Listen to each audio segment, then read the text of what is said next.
Bravo, ¿eh? Bien.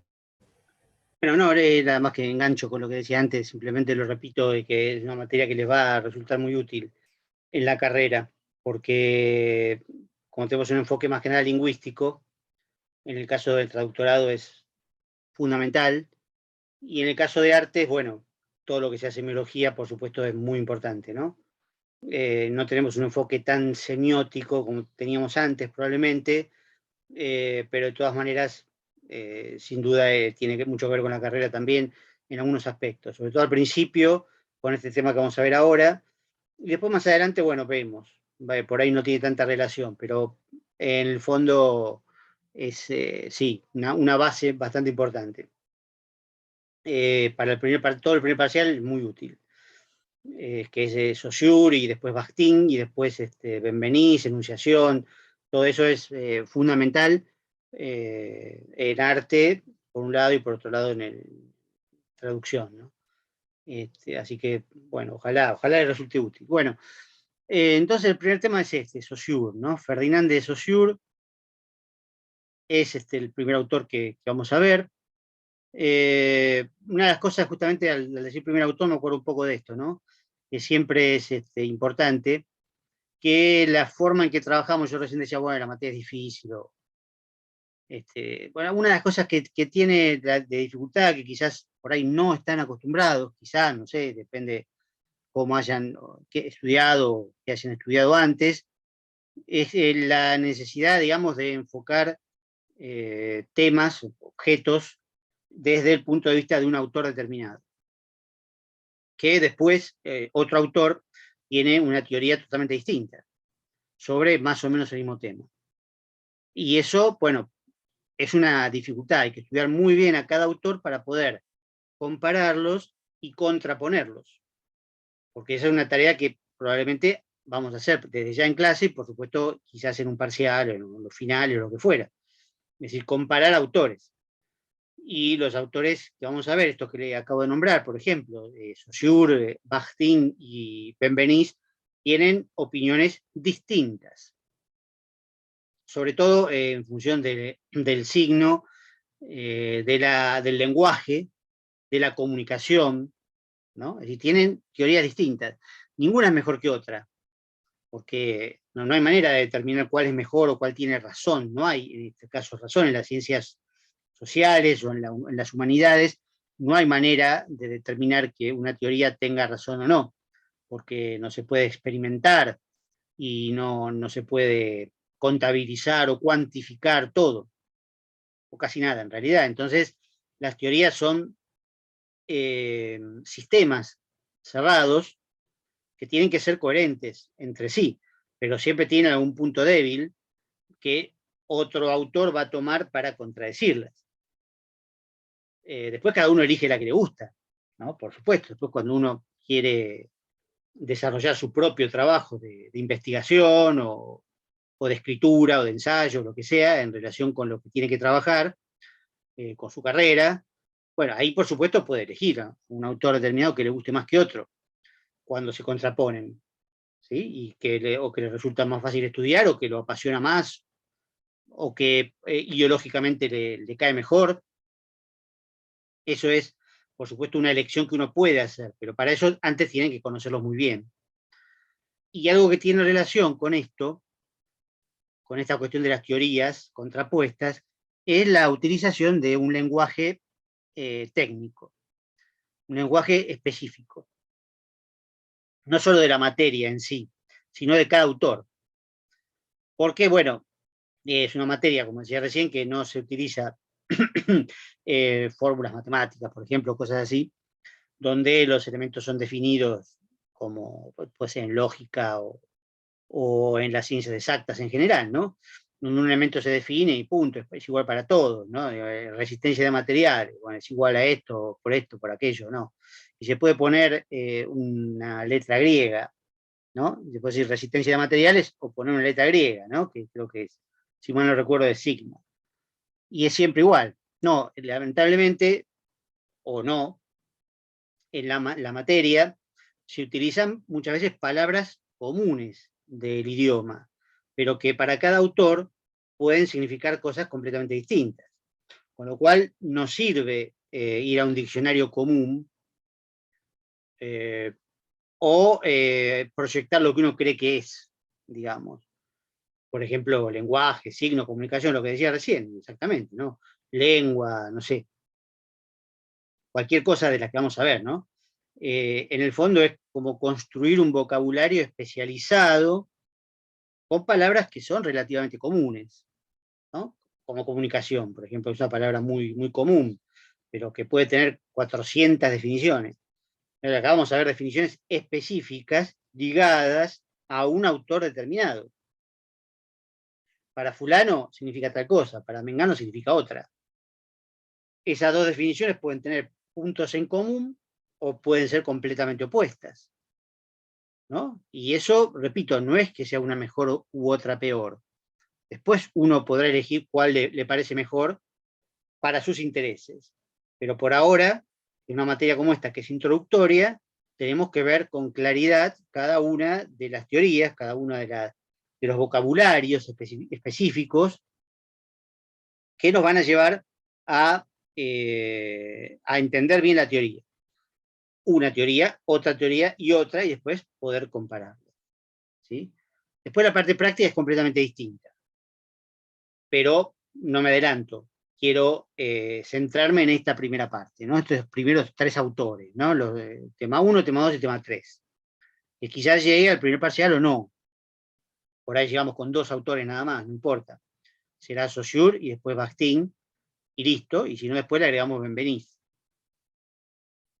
Pero bueno, empecemos entonces con este muchacho Ferdinand de Saussure, ¿no?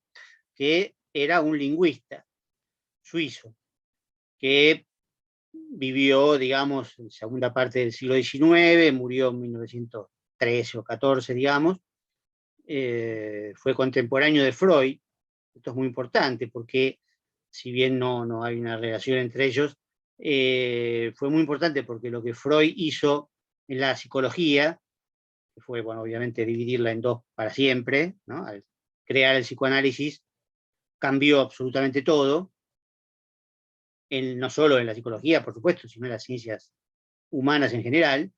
Bueno, Saussure hizo lo mismo desde la lingüística, ¿no? Es decir, estudiando la lingüística de su época, la dio vuelta para arriba, para abajo, la cambió completamente, propuso la primera noción de semiología, sin desarrollarla, pero la propuso, una teoría del signo completamente distinta a la que había hasta ese momento, y revolucionó todo. Lo curioso es que, bueno, fíjense que la interpretación de los sueños de Freud es de 1900, ¿no? La primera gran obra de Freud, aunque ya había publicado cosas antes, la primera gran obra de Freud, que es la interpretación de los sueños, es de 1900. Y Saussure en 1903, 4 y 5, dio unos cursos de lingüística en la Universidad de Ginebra. De lingüística general, digamos. Esos cursos no llegó a publicarlos, no los publicó, se enfermó, se murió, y algunos alumnos de él se dedicaron a tomar los apuntes propios y los que él tenía, digamos, en su lugar de trabajo, y publicaron un libro que es el curso de lingüística general. Ese libro, bueno, cambió todo. No está escrito por Saussure directamente, sino que está recogido por sus alumnos, recopilado por sus alumnos. Muchos de los problemas que plantea ese libro a veces pueden provenir de esa incongruencia, de esa imposibilidad que él tuvo de revisarlo, porque no llegó a verlo publicado, por supuesto. Se publicó después de su muerte, curiosamente, ¿no? Y bueno, esto es de una importancia muy, muy grande. Este libro, el texto que ustedes tienen en el campus, son fragmentos de este libro, fotocopiados directamente, para que ustedes escaneado, va, para que ustedes lo tengan digamos, una vislumbre de lo que era el curso, digamos, las partes más importantes, ¿no? Yo después aparte de estas clases, en el campus, también he subido unos videos sobre algunos temas muy puntuales, videos muy cortitos, ¿no? Que sirve también para repasar algunos temas, algunos importantes y otros por ahí más secundarios. Pero les puede servir también para ver. Esos videos son solamente para ustedes, digamos, no son para otros alumnos. Están ahí en la parte del campus que está abajo de los temas, abajo de todo, está la comisión esta que es 14312. Me olvidaba decirles eso. Creo que igual se lo puse en un mail. 14312 es esta comisión, y entonces como es la última, está abajo de todo, pero si ustedes rolean para abajo, la van a encontrar.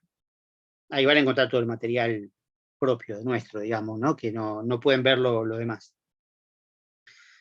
Bueno, ¿qué pasa? Saussure en su momento lo que se plantea es que, bueno, varias cosas, pero en principio que la noción de lenguaje y por lo tanto de lingüística, como estudio del lenguaje, no le servía a él. Digamos, una actitud propia de todos los genios, ¿no? Hablamos de Freud, hace lo mismo, ¿no? Es decir, lo que está hasta ahora no sirve, está todo mal, está todo equivocado, ¿no? Y entonces vamos a verlo de otro punto de vista, vamos a cambiar el punto de vista.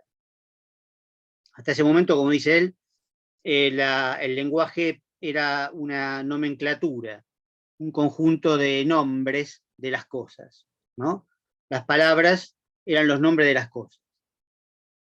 Esto a él no le gusta mucho, ¿no? Y por otro lado, lo que se hacía mucho en ese momento, y que él hizo también, porque era un especialista, conocía un montón de idiomas, era estudiar los idiomas desde el punto de vista histórico y comparativo. Se comparaban las lenguas, se estudiaba la historia de las lenguas, de dónde provenían, ¿no? Las grandes familias de lenguas, ¿no? Por ejemplo, las lenguas romances, que son las que provienen del latín, ¿no? Como el castellano, francés, italiano, catalán, rumano, bueno, todas esas son lenguas que se llaman romances porque provienen del latín. Hay otras familias, ¿no? Por supuesto, las lenguas germánicas, de donde viene el inglés o el alemán, las lenguas eslavas, ¿no? Los rusos, etcétera. Son distintas familias, lenguas. Se estudiaban de dónde venían, de dónde podían provenir, porque, por ejemplo, las lenguas romances o latinas y las lenguas anglosajonas posiblemente tengan un tronco común, que es el lenguaje indoeuropeo, ¿no? Que es un pueblo que surgió de Asia en algún momento e invadió lo que sería Europa. Y bueno, ahí, digamos, se fue dividiendo. Esto estaba muy de moda en el siglo XIX, estudiar este tipo de cosas, y Saussure lo hacía. Saussure era especialista en sánscrito, por ejemplo, que es la lengua sagrada de la India, ¿no? Una lengua donde están escritos los libros sagrados de la cultura hindú, que es una lengua muerta. Feo decir esto, lengua muerta significa que nadie lo habla, pero nadie la habla, pero en realidad, por supuesto, no es una fea metáfora decir que es una lengua muerta, porque obviamente hay literatura escrita y religiones basadas en lenguas muertas, que de hecho muchas veces son reutilizadas o revitalizadas, ¿no? Como el hebreo, por ejemplo. También es una lengua sagrada, que no se hablaba, se hablaba solamente en ámbitos muy reducidos, y después se transformó en una lengua oficial de un país.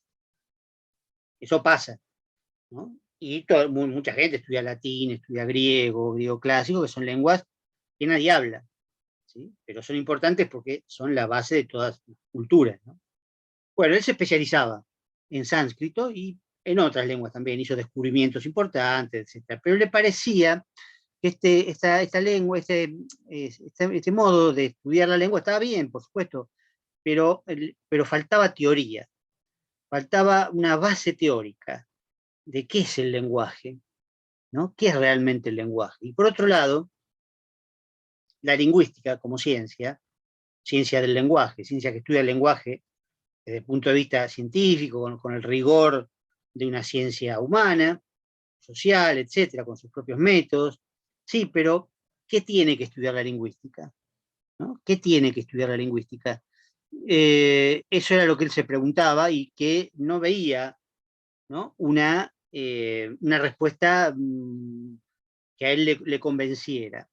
¿no? Porque esto de estudiar la historia de las lenguas, o las familias, o reconstruir las familias antiguas de la lengua, tratando quizás en algún caso, incluso más atrás, ¿no? Los románticos sobre todo, de llegar hasta una lengua única quizás, ¿no? Quizás en el principio hubo una sola lengua, ¿no? Como dice la Biblia, que se dividió infinitamente. Bueno, esto no es posible desde ya, porque es demasiado antiguo y no se puede saber. Él va a demostrar incluso que es imposible. Pero la cuestión es que lo que a él le fascina más que nada es la parte teórica. Decir, bueno, ¿qué es el lenguaje? Bueno, el lenguaje, en principio, es la capacidad de expresión de los seres humanos, como especie, ¿no? Es decir, el lenguaje hablado. Solamente nosotros hablamos. Por supuesto, los animales se comunican de otra manera, pero, digamos, no es exactamente igual, no tienen un lenguaje desarrollado como el nuestro, de la manera en que nosotros podemos desarrollar un lenguaje articulado. Y ahora vamos a ver un poco qué características tiene, pero digo, es propio de la especie humana. Siempre que hubo seres humanos, hubo lenguaje hablado. Siempre que hubo lenguaje hablado es porque hubo seres humanos, sociedades de seres humanos. Esto también vale para no confundir con la escritura, ¿sí? Porque la escritura es otro fenómeno completamente distinto, que es mucho más reciente, la escritura, y además no todas las culturas humanas han tenido escritura. Incluso hoy mismo hay pueblos que no tienen escritura. En el Amazonas, por ejemplo, hay cientos de pueblos que viven allí y no tienen escritura. Por supuesto tienen lenguaje, hablan, eso sin duda, pero no tienen escritura. Eso, entonces, no mezclemos nunca lo que es el lenguaje hablado, ¿no? Es decir, lo que estamos haciendo en este momento, que nos comunicamos mediante palabras, ¿no? Mediante sonidos. Uno podría decir, bueno, si fuera presencial sería mediante el aire, ¿no? A través del aire, en este caso es a través de un sistema tecnológico. Pero de todas maneras, bueno, el sistema tecnológico representa lo que yo digo y ustedes escuchan, o al revés, cuando ustedes preguntan, ¿sí? Ustedes hablan y yo escucho. Eso no tiene nada que ver con la escritura.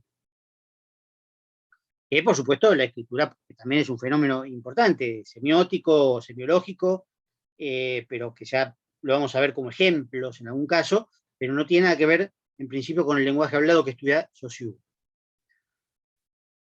Digo, esto vamos a ir de a poco para llegar a la noción de semiología, porque semiología es una palabra que es fácil de entender, en principio, ¿qué significa? Porque semio significa signo y logía significa estudio, estudio de los signos, pero en realidad es tan general que no dice nada. Tenemos que ver qué es un signo, cómo se lo estudia. Y Saussure, como era lingüista, parte de la lingüística, ¿sí? Otros autores parten de otro lado, pero él parte de la lingüística. Entonces llega a determinado punto, que tiene sus limitaciones, vamos a ver que tiene también sus limitaciones. Y tiene sus ventajas, partir de la lingüística, pero también tiene sus limitaciones.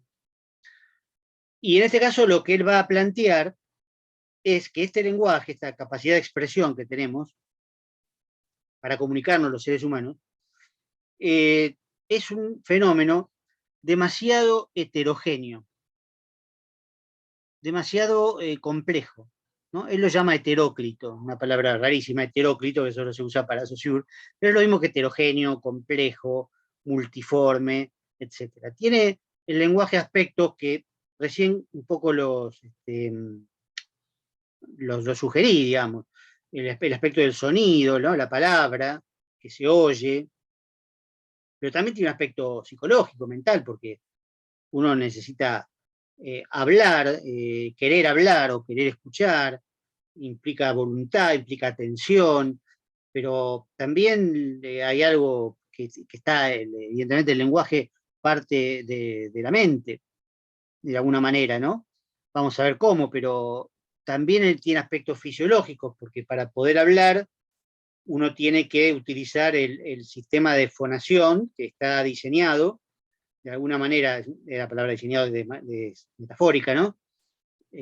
Porque eso es una teoría antropológica que no nos vamos a meter en eso, pero digo, uno tiene órganos que intervienen en hablar, ¿no? En la posibilidad del lenguaje, ¿no? Desde los pulmones que expelen el aire, que en realidad los pulmones sirven para, por supuesto, para respirar, para oxigenar el cuerpo, etcétera. Pero después, por ejemplo, tiene las cuerdas vocales, que las cuerdas vocales solo sirven para eso, solo sirven para hablar, ¿no? Después la boca, ¿no? Y la estructura de la boca, con la lengua, los dientes, el paladar, ¿no? Que son las partes donde se permite pronunciar las consonantes, las vocales, según cómo se dispongan los elementos dentro de la boca. Y para oír también pasa lo mismo, porque para oír tenemos un sistema auditivo, ¿no? Con la oreja, el oído interno, el oído medio, el oído interno, bueno, y los nervios auditivos, etc. Esos son todos aspectos fisiológicos también. Aspectos físicos que tienen que ver con el sonido, que es un fenómeno físico, que como decía antes, circula a través de un medio material, ¿no? Un medio material que puede ser el aire o puede ser, en este caso, la tecnología, la fibra óptica, lo que sea. En el espacio no circula, ¿no? En el espacio que no hay aire no se puede hablar. Solo se puede hablar a través de elementos tecnológicos, por supuesto, pero en el espacio, al no haber aire, no hay sonido. Y por lo tanto no se puede hablar, porque el sonido se transmite a través del aire. Bueno, hay aspectos sociales, porque como decía recién, el lenguaje se habla en una sociedad, pero hay aspectos individuales también, porque el que habla es un individuo, como yo en este caso, soy un individuo, hablo. Estoy dentro de una sociedad, pero hablo como individuo. Entonces, bueno, es muy complicado el lenguaje, tiene muchos aspectos. Y entonces lo que empieza a buscar Saussure es, dentro de toda esta complejidad que es el lenguaje, lo que él quiere encontrar es una parte de ese lenguaje que sea homogénea. En lugar de ser heterogénea, que tenga todos estos aspectos mezclados o relacionados, quién sabe cómo, dice, no, tiene que haber una parte que sea propia de la lingüística, que sea un objeto propio de la lingüística. La lingüística no se va a dedicar a estudiar todo el lenguaje, sino una parte sola. Porque en realidad todas estas partes que yo mencioné así de manera mezclada, ¿no? Pueden ser objeto de distintas ciencias. La psicología, la sociología, la antropología, la historia, la física, la fisiología, ¿no? También, ¿no? Porque ¿qué pasa? La fisiología que estudia cómo uno habla, ¿no? Porque, por ejemplo, si uno tiene un inconveniente para hablar, bueno, se puede quizás corregir, ¿no? Puede ser también una parte que tenga relación con la medicina, ¿no? O puede tener problemas para oír, ¿no? Pues yo, por ejemplo, soy sordo, ¿no? Y uso audífonos, digamos. Bueno, pero puedo oír igual gracias a eso, pero digo, en el caso de estas ciencias, todas tienen al lenguaje como objeto, una parte del lenguaje, digamos, ¿no?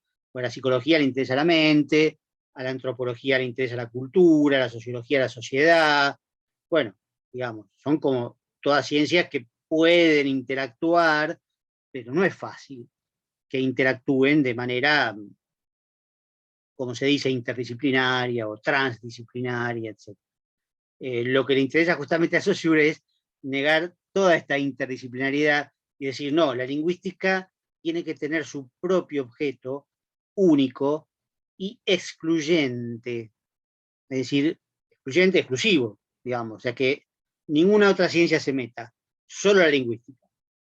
Para eso tiene que hacer una división que es interior al lenguaje, ¿no? Interior al lenguaje, que es entre lengua y habla, ¿sí?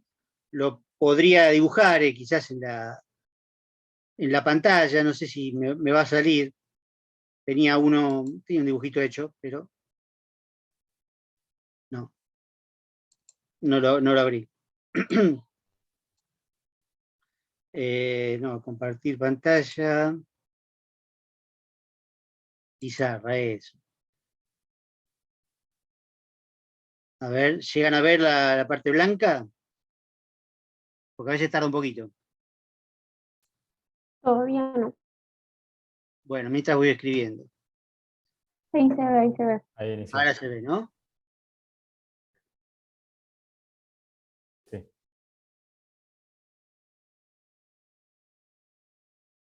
Sí, y otro por acá, le pongo otro por acá. Esta es la división que él hace y que yo podría hacer esto para que quede constancia, digamos, en la grabación, ¿no? Y aparte, como hay poco, podemos seguir, porque los veo igual, lo veo perfecto acá al costadito. Pero digo, la división que él hace en el lenguaje es entre lengua y habla, ¿sí? Acá va a haber, digamos, varias características, ¿no? Que se pueden columnar de esta manera, ¿no? Lengua y habla van a ser dos partes del lenguaje, van a conformar el lenguaje. O dicho de otra manera, como dije antes, el lenguaje se divide en lengua y habla. Pero a su vez lengua y habla sumadas dan el lenguaje, no queda nada fuera. Lo que él dice en algún punto, el lenguaje menos el habla es la lengua, ¿no? Podríamos decir el lenguaje menos la lengua es el habla, o lengua más habla es igual al lenguaje. Eso está implícito en el dibujo, en el diseño este, digamos, ¿no? Que para Saussure no pone este diseño, lo explica, digamos, ¿no? Lo explica, pero es bueno esquematizarlo de esta manera para que sea bien claro. Fíjense que es importante acá por el hecho de que si yo pongo, bueno, no, esto no me va a salir, seguramente. Puedo.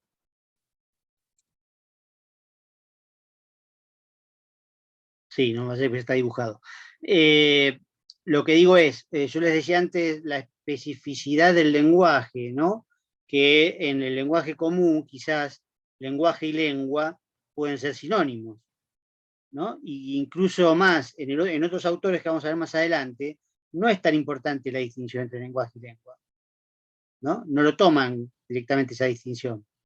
En cambio, para Saussure es muy importante y el dibujito es muy claro al respecto. Lenguaje y lengua no pueden ser nunca sinónimos, porque el lenguaje también contiene el habla, ¿no? Lo que él llama habla, en realidad es parole en francés, es langue en lengua, y parole es habla y se traduce como lengua y habla. Pero fíjense que lenguaje y lengua nunca pueden ser sinónimos. Entonces, a partir de ahora, o a partir de que empecemos a ver lo que es la lengua, por mucho tiempo más no queda, a partir de las características de la lengua, cuando ya veamos la totalidad de lo que es la lengua, y el habla, por supuesto, vamos a llegar a lo que Saussure quiere, que es cuál sería de estos dos el objeto de la lingüística. ¿Sí? Puedo dejar, en todo caso, el dibujo para que quede grabado, pero volvemos a la normalidad. Y, perdón, voy a tomar un poquito de agua.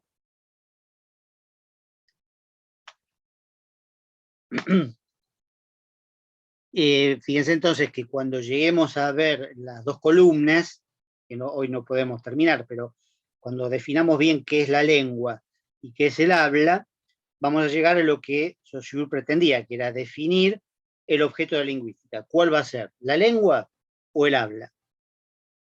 ¿Sí? Lo dejo como pregunta, así queda algo de suspenso para la próxima.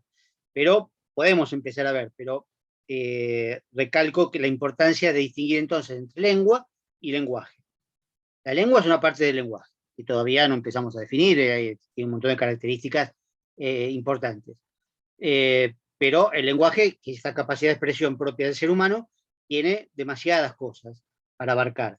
Y por lo tanto, lo que le interesa a Saussure es ver cómo puede hacer una división interna que le permita a la lingüística definir su propio objeto y dedicarse solo a ese objeto, con sus propios métodos también, con sus propias herramientas y con sus propias teorías, digamos, la propia de él, ¿no? Como característica. Fíjense también algo muy importante para cerrar, a ver, no quiero que se me corte de repente, una característica muy importante del pensamiento de Saussure, si bien no tenemos cómo compararlo quizás con otros, porque no vemos autores como Peirce, pero bueno, importa ver cómo una teoría puede estar estructurada de determinada manera, ¿no? En Saussure son muy importantes las dicotomías. Dicotomías significan pares de conceptos, ¿no? Opuestos y complementarios de alguna manera también, pero primero opuestos. Fíjense que la lengua y el habla se oponen, pero claro, se complementan en la medida en que forman parte del lenguaje, ¿no? Vamos a ver la relación que tienen también, que son necesarias una a la otra, se necesitan mutuamente, pero una es más importante, ¿no? Que va a ser el lenguaje, digamos, el objeto de la lingüística, que va a ser lo que Saussure quiere estudiar. Pero de todas maneras la dicotomía está presente. Y después vamos a ver un montón de dicotomías más de Saussure. Es un pensamiento, el de Saussure, que tiende a ser dicotómico en el sentido de binario, ¿no? Un pensamiento siempre por estos conceptos que son como polos opuestos. Porque hay otros pensamientos que son más bien ternarios. Yo le nombré a Peirce, podría nombrar a Lacan también, ¿no? Que, bueno, ustedes no van a seguir psicología, no hace falta, no va a hacer falta, digamos. Después si se incorpora algún alumno que siga psicología, por ahí podemos hacer alguna referencia, digamos, de la importancia que tiene para entender a Lacan, estudiar a Saussure, ¿no? Pero son pensamientos más bien ternarios, que piensan siempre por tríadas, ¿no? O tricotomías. El pensamiento de Saussure no, es más bien dicotómico. Y la principal dicotomía que tenemos que ver es esta, lengua y habla. Vamos a ir viendo algunas características de la lengua y algunas características del habla, ¿no? Que siempre también esas características son opuestas, ¿no? Les adelanto, por ejemplo, una. La lengua es social, el habla es individual, ¿sí? Eso es una característica. Por supuesto que esto es para solamente adelantarlo porque es largo, es muy largo y es muy importante además. El carácter social de la lengua es importantísimo y tiene un montón de implicancias, de consecuencias que hay que evaluar y dominar correctamente. Y por otro lado, el habla es individual. Esto que estamos haciendo acá. Lo que yo decía, bueno, yo estoy hablando como individuo, ustedes también hablan como individuos, ¿sí? Pero la lengua en realidad es lo que nos contiene a todos como individuos, porque la lengua es la misma para todos. Si no, no nos podríamos entender. ¿Sí? Es decir, más o menos nos entendemos, por supuesto, como estamos hablando de un tema complicado y que para ustedes quizás sea nuevo, es más difícil. Pero en principio podemos hablar, nos comunicamos en castellano. ¿Sí? Quiere decir que entonces la lengua no es individual, la lengua es social, es la misma para todos los que la hablan, ¿no? En este caso castellano, pero inglés sería otra lengua. También podríamos quizás comunicarnos, quizás no. Pero fíjense que este fenómeno individual en realidad tiene atrás como algo más importante lo social que lo contiene. Porque si no existiera ese aspecto de social, yo no podría utilizarlo. ¿Sí? Si yo me voy a otra sociedad donde hablan otra lengua, bueno, o hablo la lengua de ellos o no puedo hablar, no puedo comunicar, tengo que aprenderla. En cambio acá no hace falta, directamente empiezo a hablar castellano, ustedes hablan castellano y listo. Entonces esta característica de social individual, social la lengua, individual el habla, es importantísima y todavía nos falta en realidad verla con mucho más detalle, ¿sí? Pero creo que por hoy, para no cortar demasiado en alguna característica o alguna cuestión y se me corta de repente, lo dejamos para la próxima. Pueden empezar a leer algo de Saussure, vean dónde está esta parte, digamos, la contraposición entre lengua y habla, búsquenla, o hay un PowerPoint también, donde está esto, por lo menos para ver, digamos, para adelantarse un poquito y ver cómo lo entienden sin la clase, ¿no? Pero por supuesto, en la clase que viene vamos a ver esto con mucho más detalle. Y vamos a llegar incluso a definir el signo, lo que decía recién, ¿no? Estudio de los signos. Bueno, ¿cómo define el signo Saussure? ¿Qué es un signo para Saussure? Eso la clase que viene también vamos a seguramente a llegar, aunque sea empezando, ¿no? Empezando. Y después la otra, yo les mando el cronograma después, la otra seguramente redondearemos con algunos detalles más de la teoría. Más detalles, digo, entre comillas, por supuesto, todo es importante, pero hay cosas que son más importantes que otras. Ya se van a ir dando cuenta de lo que es más importante. Esto que estamos viendo ahora es central. La contraposición entre lengua y habla, cuál de las dos se va a estudiar la lingüística y qué tiene que ver el signo en esta estructura. Bueno, por hoy creo que está bien, ya se me va a cortar el Zoom y no hay una tercera vuelta, no hay un tercer tiempo en este caso. Así que bueno, les agradezco que estén presentes, espero verlos de vuelta. Si tienen cualquier problema me pueden escribir, problema o consulta que tengan, me pueden escribir al mail que ya tienen porque les mandé. Yo creo, si puedo mañana, les mando la grabación de la clase, porque bueno, ahora mismo se está formateando, ¿no? El Zoom tarda un tiempo en formatear la clase. Si puedo se las mando y las subo al campus también. Pero cualquier cosa me pueden preguntar por mail, cualquier consulta que tengan. Y bueno, vamos a ver cómo lo vamos llevando. Quizá la clase que viene haya más alumnos, vamos a ver si alguno me escribe en estos días.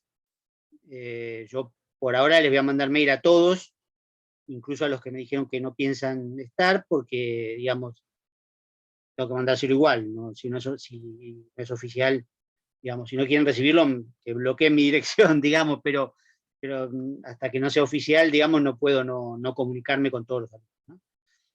Así que bueno, les va a llegar un mail probablemente mañana con las clases, con los links a esta clase. A las dos partes, quise decir, ¿no? La primera parte y la segunda parte. Así que bueno, nos vemos entonces, ¿sí?